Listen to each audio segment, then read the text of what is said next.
Elə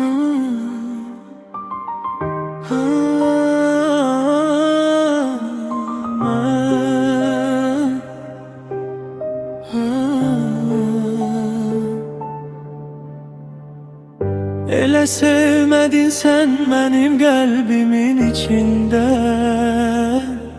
qoymadın mən telinə, oyanım sənin ətrinlə, mən səninlə. Elə ki sən mənim girdin mənim ömrümə, şans verdin amma xətrimə, dəydin mənim qəlbimə. Sen sevgime,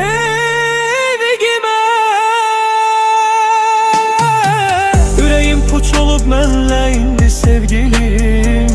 Neçə ildir ki yüreğimin tek sahibi sen benim sevdiğim. Deyə bilmirəm gəlib bugün mənim indi könlümə.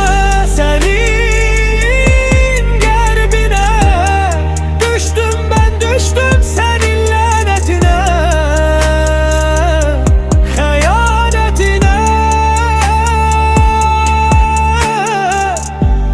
məni sıxırdı onsuz şəkər xəstəliyilə.